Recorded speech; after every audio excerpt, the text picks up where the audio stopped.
Halo semuanya, hari ini kita kedatangan tamu spesial nih yang mungkin bisa lihat ada di sebelah kayaknya ada dua temen yang lagi seneng jalan-jalan yang mungkin sekarang tuh istilahnya lagi apa tuh healing-healing gitu ya.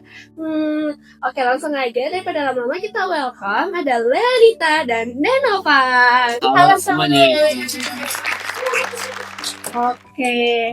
Nah, mungkin para penonton di sini tuh masih ada yang belum kenal sebenarnya kalian ini siapa ya kan? Nah, mungkin kita bisa mulai dari perkenalan dulu nih satu-satu. Oke, boleh. Aku dulu. Kamu Oh, dulu. boleh. Halo semuanya, aku Leonita. Dan aku Denovan. Jadi sebenarnya kita siapa sih, Le? Jadi kita di sini sebagai perwakilan manusia biasa yang suka banget Healing. Oke, jadi di sini kalian menekankan kalau kalian tuh sukanya healing ya. Jadi konten kalian pasti berbau healing kan. Cuma aku pengen tahu spesifikasi healingnya itu tuh dalam hal apa sih? Oke, untuk tema kita itu sekarang ini temanya Explore Indonesia. Jadi mengelilingi gunung-gunung yang ada di Indonesia aja sih. Kemarin tuh, Le, kemarin terakhir kita ke gunung apa ya? Oh, kita ke Gunung Kelinci. Kerinci. Kelinci. Oh, sorry. Ke Gunung Kelinci. Sama ke Gunung Bromo. Oh juga. Ih seru banget sih pasti itu. Nah, benar-benar kayak sekarang tuh artinya kalian lagi ngarah ke temanya di Indonesia. Indonesia kita. Kalau boleh tahu kenapa sih kalian seneng banget healing terutama mengarah ke gunung gitu loh? Oke, kamu tahu nggak sih konten yang tren orang-orang naik gunung terus dibikin JJ? Oh iya tahu itu. Dan itu, jadi kita tuh lagi fokus ke situ. Biasalah kita anaknya FOMO-an. Oke, jadi di sini konsepnya juga ada FOMO-an ditambah itu juga salah satu bentuk mengekspresikan diri atau selebrasi diri juga ya. Self apa tuh yang namanya? Self service. Self reward. Self reward. Oke, jadi Kamu sendiri kan? Iya. Self service. ya sekali self service juga kan. Oke, fenomena ini tuh benar-benar menarik ya, apalagi zaman muda sekarang ini yang udah dianggap jadi sebuah budaya atau mungkin yang ada istilahnya tuh apa itu budaya partisipasi. Biasalah sekarang kan karena juga sosial media kan bukan tempat yang private lagi ya, udah jadi public space yang bisa buat kita tuh mengekspresikan diri kita. Jadi nggak cuma sekedar kita mengkonsumsi media, tapi kita juga bisa berpartisipasi aktif membuat konten dalam media itu. Bisa dibilang kayak anyone can participate in any of content gitu. Gitu ya? Betul. Aku juga setuju sih sama hal itu karena apalagi zaman sekarang tuh orangnya pada FOMO-an ya. Kalau misalnya apalagi tren-tren itu juga bisa diikutin oleh siapa aja kan. Dan kayak kalau misalnya justru kalau orang nggak ngikutin tren itu jatuhnya jadi FOMO. Ketinggalan nggak sih rasanya? Pengen banget ngikutin. Yes, aku itu contohnya FOMO itu. Itu ngajak kamu FOMO-nya yang positif, Le. Oke, jadi bisa dibilang kalian ini juga aktif dalam bikin konten tentang journey healing gitu ya kan. Nah, mungkin kalian juga penasaran dengan konten-konten mereka ini kayak gimana kan? Editor langsung aja tambahin habis ini. Mau nginep di gunung silakan, mau tektok juga silakan. Yang penting pulangnya nggak dijemput tim SAR. Aduh.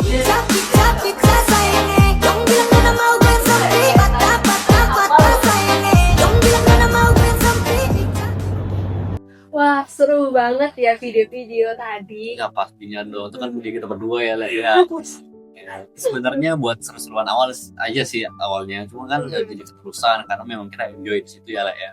Abisnya lagu TikTok, especially jedak-jeduk sih seru banget ya. Bahkan menurutku kayaknya jatuhnya udah jadi auditory culture gitu. Karena lagu-lagunya yang jedak-jeduk ini tuh gak cuma jadi musik yang buat didengar aja, tapi tuh bisa bikin interaksi antar orang-orang gitu. Kayak misalkan dulu kan pas belum ada TikTok mungkin kalau kita nongkrong aja, tapi sekarang kalau kita lagi nongkrong kepikiran lagu jedak-jeduk gitu. Jadinya TikTok kan dia bikin JJ gitu. Iya. Kayaknya kalau sekarang tongkrongan gak ada jijik gak asik gak sih? Iya, Harusnya makanya. ada jijiknya. Makanya jadinya ngubah kebiasaan orang-orang juga sih menurut kamu adanya jedak-jeduk ini. Iya. Apa sih sebutan lainnya, Den? Hipdut gak sih, Le? Hipdut. Hipdut ya. Hipdut ya? Lucu ya? Hipdut ya? Hipdut. Hipdut. Ya kemungkinan besar sih juga karena ada ada keterlibatan dari si JJ ini sama Hibdut itu sendiri sih menurutku. Karena kan yang kita pikir kan setiap lagu tuh punya karakteristik masing-masing. Ada yang powerful, ada yang mellow, melankolis gitu. Kebetulan Hibdut ini cocok aja sama JJ, jadi kayak suka banget dia sama orang-orang Indonesia. Orang Indonesia kan juga kayak suka yang kayak asik semangat gitu nggak sih? Iya. Siapa sih di sini yang nggak pernah dengar lagu JJ atau bikin video JJ orang Semuanya pasti Indonesia? pernah nggak sih? Iya, Stay jamet kawan. setuju banget. Apalagi kalau Hibdut itu tuh sekarang udah jadi semacam identitas orang Indonesia. Jadi kayak kalau Hibdut udah pasti ngaranya, oh ini lagunya orang Indo, benar kan? Apalagi sekarang lagu-lagu dangdut itu udah improve dari yang dangdut, ditambah sekarang ini jadi modern ya kan, jadi Hibdut gitu ya kan. Karena emang nggak ini juga sih, kayaknya udah nggak bisa terpisahkan juga sih dari masyarakat Indonesia Hibdut itu. Sekarang bisa dibilang semua rakyat Indonesia tuh dengerin itu, dan bahkan bisa dinikmatin maupun online, offline ataupun offline gitu. Aku juga ngerasa kayak sekarang bahkan lagu-lagu itu tuh jadi kayak identitas diri kita. Contohnya nih Spotify Rap ya kan, kayaknya Spotify Rap atau genre-genre lagu di Spotify kayak gitu, ya kan, kayak itu udah kayak. Tapi ngomong-ngomong Spotify, aku nanya deh, listening time kalian berapa sih tahun ini? Waduh, berapa ya? Ya kok 60.000 60.000 doang. Iya. Oh, Kamu berapa? aku sih nyampe 200.000 sih waktu. Masalahnya laptop aku tuh nggak pernah mati di kamar, dia udah nggak laptop terus. Jadi laptop tuh open selama 1 tahun gitu. Iya open terus, jadi kayak kalau laptop hidup pasti dengerin lagu terus. Lagu apa? Lagu Hibdut. Jangan hidup dong, tapi hidup tuh masuk loh ke itu kategori. Sama. Iya. Rusak tidak Rusak gitu. sih. Jadi mas Spotify usia berapa sih? Kalau usia sih kayaknya aku tuh 10 tahunan ya, tua banget ya. Aku suka kamu sih, mungkin karena ada Hibdutnya kali ya. Kamu remedi sih. Banyak remedi. Iya, Aku remedi tua sih. banget sih. Kalau kamu sendiri berapa? Aku 25 kebetulan, masih muda. Masih muda ya, masih relate lah. Ya tadi Real juga ada bahas siapa sih orang ini tadi aku lupa nggak ya? Aku yang Dari rumah tapi Iya. aku juga ada sih. Oh, Nanti remedi. ada ini juga sih, ada Hibdut masuk ini kok. Oh iya, aku juga sama. Top 5 nih. Jadi kayak intinya orang Indonesia kalau nggak hidup, nggak hidup, nggak asik gitu ya. Asik. Nggak hidup kesannya. Jadi di tengah padatnya kita tuh kayak ada aja nggak sih kita di sela-sela waktu juga ngedengerin lagu-lagu Hibdut gitu. Apalagi di sini kan yang tempatnya macet, kayak bete banget nggak sih kalau di tengah macet kita nggak dengerin lagu gitu. Harus ada Relate yang banget lagi. harus ada yang kayak bangkitin suasana gitu. Hibdut lah jawabannya. Kayak lucu ya namanya Hibdut. Hibdut. Kayak lagi ini juga sih, kalau lagi gedebak-gedebuk tuh hidupnya lagi jadinya males kan, terus kebangun lagi moodnya dengan apa, dengan dengar Hibdut Hibdut itu ya. lagi. Itu naikin mood lah.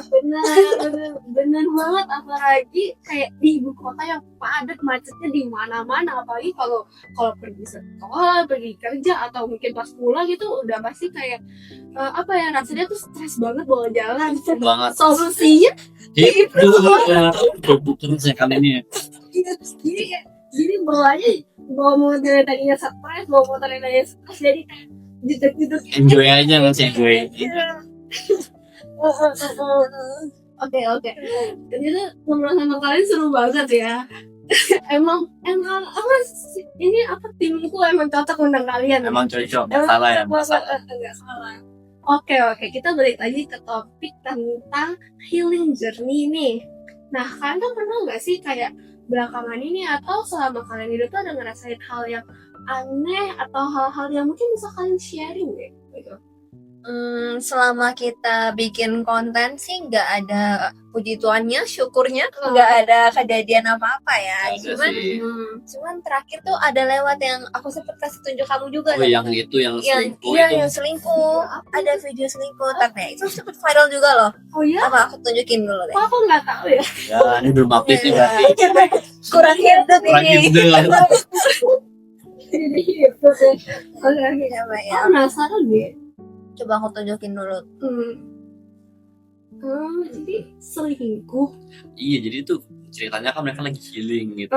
Gunung, tapi itu malah jadi ada kasus yang kayak selingkuh gitu. Iya, jadi si ceweknya tuh ngelabrak ininya apa? si cewek selingkuhannya dipukul gitu di dalam tenda. Sampai dipukulin. Iya. Aku lihat sampai situ. Beneran. Ini. Nge-like ya. Iya. Internetnya agak nge-lag ya.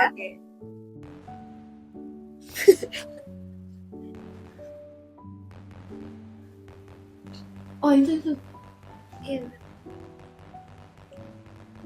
Tuh dipukulin gitu kan. Di gunung. Iya, ini di dalam tenda dia. Astaga. Ya jadi yang harusnya healing malah dilabrak gitu endingnya. Kacau sih itu, kacau. Oh, jadi perselingkuhan ini udah nyampe ke gunung ya? Nggak expect gitu sih sampai ke gunung. Nah, jangan ya Itu nggak ada ya kemarin cek. enggak, ini gue nggak nemu yang kayak gitu kan. Gue banget. Untung kasus perselingkuhannya nggak jadi video hipdus. Dia tuh banget gitu. Iya didudukin. Jadi tau malah gitu. Tapi ngomong-ngomong soal selingkuh nih, karena kalau aku lihat tuh belakangan ini tuh banyak banget kejadian soal selingkuh. Kalian tau nggak yang inisialnya J itu yang cewek J sama yang Korea? Anaknya Iya. ada 3 itu ya. Iya. 3 atau 4 ya. Ya banyak anaknya lah. Anaknya banyak, padahal anaknya banyak masih kecil dia selingkuh. Terus aku baru dapat kabar kemarin ceweknya selingkuh lagi. Jadi dia udah selingkuh, dia selingkuh sama orang lain lagi gitu. No comment sudah ya kita ya. Nanti kita dengerin lagu hipdus aja. Udah kasih. Kemana-mana bener-bener culture banget ini ya. Tapi emang kayak perselingkuhan ini banyak juga yang endingnya kalau kalian lihat di luar sana kan jadinya cerai-cerai juga ya. Nah aku tuh penasaran dengan pandangan kalian juga nih tentang perselingkuhan nih. Mungkin ada insight yang bisa kalian sharing gitu. Mungkin tentang perselingkuhan ya, menurutku kan perselingkuhan tuh siapa sih yang bisa membenarkan itu memang perbuatan yang nggak bisa dibenarkan dari segi manapun kan ya. Setuju kan nih? Setuju. dong. Iya, karena kan intinya hubungan itu kan dibangun atas kepercayaan ya menurutku. Nah, dan bukan cuma soal ketahuan atau enggaknya sih kalau selingkuh itu, tapi soal melanggar komitmen yang udah dibuat di awal gitu. Dan yang paling sering bikin ribetnya lagi kalau perselingkuhan ini sering banget dikaitin dengan si cowok. Karena kan ada stereotype, ya stereotype. Karena cowok itu sering banget dikaitin dengan yang buaya lah, atau nggak setia, atau ya begitu gitulah kan. Jadi kayak kalau selingkuh orang tuh paling nganggap itu si cowok yang salah gitu. Padahal kan belum tentu semuanya si cowok itu. Jatuhnya jadi ada kesetaraan gender lah antara Iya, cowok ya. setelah gendernya. Dan faktanya juga sekarang cewek kan banyak yang selingkuh juga kan. Kayak kasus tadi ya. Tadi iya. Dia selingkuh lagi. Selingkuh itu selingkuh kuadrat ini. Jadi menurutku juga itu bukan ke gendernya sih, tapi lebih ke orangnya aja yang salah. Apalagi si JJ itu influencer bukan sih? Aku kurang tahu ya. Iya. Kayaknya iya ya. Ini nggak mandang gender, latar belakang atau apa, semuanya bisa aja. Justru sekarang tuh yang paling ke highlight tuh emang cewek, apalagi selebritis atau influencer. Tapi terkait kesetaraan gender ya, ngomongin kesetaraan gender lagi, walaupun selingkuh itu mungkin stereotipnya lebih ke cowok, cuman sebenarnya bukan dari gendernya sih, harusnya dilihatnya itu dari si perilakunya siapa, Individu cewek atau siapa. cowok. Bukan kayak stereotip cowoknya pasti Iya. cowoknya gitu. Sekarang di stereo. Berat banget ya. Cuma mau ngomong kalau hal kayak gitu tuh juga kadang ada beberapa haters juga nggak sih kalau di komen-komen. Ada sih banyak Pasti sih banyak pastinya. Hatersnya mau dari fans atau bahkan haters, kayak semuanya bisa aja ngehujat jadinya kalau gitu. Soalnya banyak juga kejadian udah selingkuh nih, terus udah keluar balikan lagi gitu. Atau enggak udah terjadi selingkuh, jadinya bener tadi hate-nya, fansnya pada berantem sana sini. Iya kayak ada kasus juga ada influencer yang si A sama B itu yang putus sama si ini seling itu. Tahu gitu ya. Terus kayak sebenarnya kan sekarang mereka walaupun seling tapi mereka udah bahagia sama kehidupan masing-masing. Iya, Masih ada aja Ada. Iya. Nah kadang aku juga kayak ngeliat di sosmed yang hate comment itu jadi kayak kadang jadinya apa tuh sebutannya fan apa itu? Fan war. Yang Fan beragam war. sana sini ya. Padahal kan setiap orang kan punya dream weddingnya masing-masing ya. Oh iya, dibandinginnya weddingnya ya. Dibandingin kayak weddingnya yang satu lebih kayak vibes wedding, yang satunya lagi ya ada nuansanya sendiri lah. Kita nggak tahu gitu ide. Bukan masalah weddingnya sih sebenarnya, itu kan cara mereka mengekspresikan diri mereka mau gimana, yang penting mereka bahagia gitu kan ya. Setuju banget tuh, nggak merugikan juga kan. Nggak merugikan Kayak kita juga. maksudnya mereka pakai uang mereka sendiri gitu untuk bayar weddingnya, terus kenapa gitu. Iya, itu cara mereka kayak mengekspresikan diri mereka. Gimana sih diri mereka, apa sih namanya? Personal branding. personal branding ya namanya ya, gitu sih. Nah, tadi kan barusan banget nih kita disebutin personal branding. Nah, ini tuh menurut aku tuh salah satu poin yang menarik banget ya. Dan aku penasaran sama kalian ini, apalagi sebagai influencer mikro kecil lagi. Dua-duanya mikro kuadrat. Mikro influencer sama mikro selebritis nih. Personal branding apa sih yang mau kalian bangun gitu loh? Aku penasaran banget sih. Personal branding sih karena latar belakang kita sudah di ini ya, video-video ngeliat kita healing gitu. Jadi kita tuh lebih kayak tunjukin gimana sih cara kita menghidupi hidup kita gitu. Karena kan banyak orang di sini yang cuman hidup tuh hidup aja gitu, kerja tidur gitu. Iya, Sedangkan di kala itu tuh ada waktu yang harus kita hargain gitu. Kayak enjoy aja dengan hidup kita, jadi happy aja gitu. Sama sih, aku juga bikin personal branding tuh mau yang kelihatan komunikatif, yang approachable, karena kan kita umur segini masih perlu untuk kayak relasi banyak. Jadi nggak mau tuh aku misterius kayak gitu. Tapi tergantung, kembali lagi mungkin tiap orang beda-beda gitu. Sama sih, aku juga personal branding aku bisa aku kalian yang nonton pasti udah tahu lah personal branding aku kayak gimana ya. Nah, tapi kan itu kan personal branding masing-masing nih. Tapi kalau aku lihat kan kalian juga aktif nih di konten-konten kalian, followers kalian. Nah, citra apa yang pengen kalian bangun di akun sosmed kalian? Kalau citra sih sebenarnya citra yang bagus sih pastinya, nggak ada yang citra yang jelek dong. Iya, itu kayak lebih ke gimana sih cara kita mengajak orang-orang melakukan hal yang positif aja sih. Tuh. Kita namain akun kita juga apa? Zeling. Ya, Zeling. Itu ada kepanjangannya. Ada kepanjangannya. Ayo, 1, 2, 3. Genji Healing. Jangan lupa di-follow ya teman-teman. Iya, tentu aja. Jadi brandingan kita tuh tentang ini, kalau di akun Instagram kita tuh tentang gimana sih kita healing kemana aja dan gimana cara kita healing. Padahal sebenarnya it's our job juga gitu, healing gitu. Iya, jadi kita selingin aja. Oke, jadi kalian itu sebagai job kalian ya. Emang kalian tuh kerja apa aja sih? Oke, kita itu sekarang full time content creator dan juga ada freelance sampingan juga sih. Oke. Jadi kalian tuh kan sebagai content creator nih, ada nggak sih spesifikasi niche kalian gitu loh, kayak karena zaman sekarang kan content creator kan ada spesifikasi niche-nya kan, bakal mempengaruhi algoritma juga gitu. Kalau kita sih niche-nya lebih fokus itu ke traveling sih, yang dibalut juga diselingin dengan daily vlog gitu. Jadi kayak kita nampilin kita ini sehari-hari kemana aja dan ngapain aja gitu. Karena kita juga nerima dari beauty atau enggak dari food gitu sih untuk di konten daily vlog kita. Cuman baik lagi, terlepas dari itunya lebih ke berpengaruh gimana cara kita masukin brand ini ke dalam cerita kita atau daily vlog kita. Wah, menarik banget. Nah, ini durasinya udah mepet banget ya teman-teman. Udah hampir melewatin batas. Nah, karena itu sebelum berakhir nih, aku mau nanya tentang pesan dari kalian untuk para konten kreator baru atau mungkin yang baru mau mulai nih. Ada nggak? Mungkin mulai dulu aja, nggak usah banyak mikir, karena kan kalian juga nggak tahu momentum konten kalian tuh naiknya kapan gitu. Jadi daripada kebanyakan mikir, langsung gas aja. Kayak contohnya kita juga yang dari awalnya kita juga nggak ada rencana apa-apa ya, kita cuma videoin aja apa yang kita mau. Ujung-ujungnya nggak ada yang nyangka bakal jadi begini. Iya, jadi kayak awalnya coba-cobain Jalan aja, gitu. Kayak lagu awalnya. Cuma Coba. Udah. Oke, hidupnya sampai sekarang ya. Oke, jadi inti kesimpulannya ya udah dicobain dulu aja ya teman-teman. Nah, karena kita nggak tahu kapan momentum itu bakal keluar juga ya kan. Siapa tahu tiba-tiba kalian naik dan mungkin bednya buruk. Oke, cringe banget. Oke, mungkin karena kita sudah di penghujung video, teman-teman jangan lupa juga untuk selalu follow mereka, karena ini konten kreator yang akan menjanjikan di masa depan, dan juga sampai jumpa di podcast berikutnya dengan bintang tamu lainnya. Goodbye. Goodbye.